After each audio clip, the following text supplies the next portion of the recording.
Ah, l'éloquence, c'est l'art de savoir bien causer. Pourquoi? Parce que, Ah bon? mais oui, ah, l'éloquence.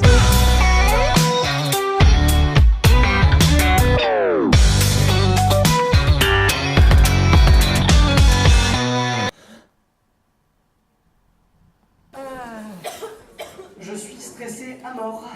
Je tremble. Ok, donc vous l'aurez compris, je passe sur l'éloquence. Alors, ce soir, je vais vous parler de tout ce qui s'est passé entre le moment où j'ai dit « D'accord Antoine, je vais faire ce concours » et cet instant où je me retrouve devant vous. Alors, à cet instant, j'ai tous les pouvoirs. J'ai tous les pouvoirs car j'ai un micro et je pourrais dire n'importe quoi. Alors, vous attendez sûrement à une blague, à un balbutiement, ou peut-être que quelque chose d'intéressant sortira enfin de ma bouche. Il n'en est rien, car ce soir, ce que vous voulez, c'est que je vous convainque. Mesdames et messieurs, jeunes pousses, vieux troncs, bienvenue au concours des Moscades. Et merci à Antoine d'avoir organisé tout ça. Au premier rapport, ce dont je voulais vous parler, c'était tout ce qui pouvait se passer en 7 minutes dans le monde. Et je me suis rendu compte que vous n'arrivez pas à rester concentré. Si je vous avais parlé du nombre de chaises que peut faire Ikea en 7 minutes, du nombre de fois que vous avez cligné des yeux. Car en 7 minutes, ma plus grande peur et surtout ma plus grande conviction, c'est que vous n'arriverez pas à rester concentré. Et je n'arriverai pas à garder l'attention. Déjà, est-ce que juste ici, vous me suivez? Ok, du coup j'ai tort, mais c'est pas grave. J'ai une petite feuille en cas où.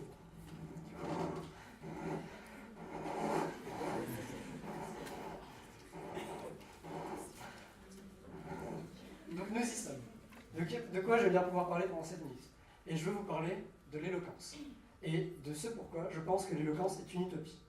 Le premier point que j'aimerais aborder, c'est ce décalage qu'il y a entre ma façon d'écrire et ma façon de parler.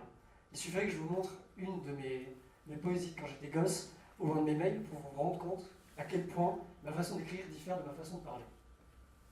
C'est dire qu'un discours, pour écrire un discours, il faut d'abord avoir des pensées, retranscrites en texte, puis en parole. Pour un exemple, on pourrait prendre le blé qu'on transforme en pâte, puis en pâte à la carbonara. Tandis que dans la vraie vie, c'est pas du tout comme ça. On prend des pensées, on en fait des paroles.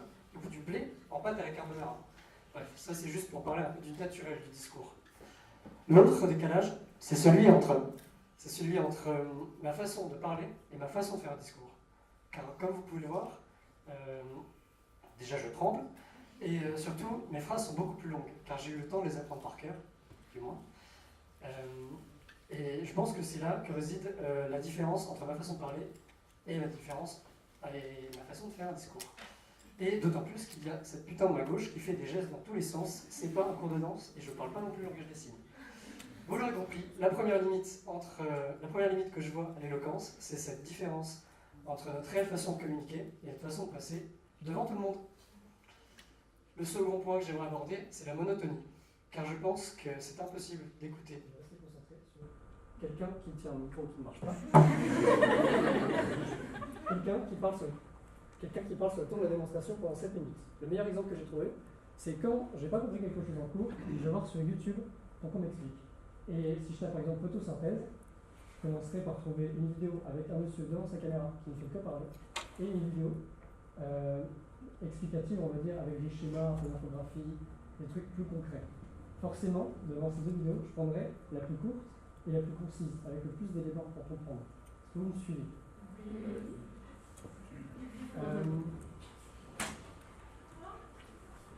À cette limite, Platon a trouvé une solution. Vous m'entendez tous bien? J'ai voix rauque, j'ai bien les et tout. Platon a trouvé une solution, mais 2000 ans avant le problème. Dans le Cratyle de Platon, Socrate, ça fait beaucoup de noms, j'espère que vous suivez encore. Socrate dit que ce qui fait l'éloquence d'un discours, c'est sa musicalité. Pour vous le démontrer, je vais vous réciter un petit poème de Paul Éluard. La terre est bleue comme une orange. La terre est bleue comme une orange. Jamais une erreur, les mots ne mentent pas. Il ne vous donne plus à chanter, autour des baisers de s'entendre. Elle, sa bouche d'avance, tous les secrets, tous les sourires, et quel vêtement d'indulgence à la croire plutôt. Les guêpes fleurissent vert, l'aube se passe autour du cou.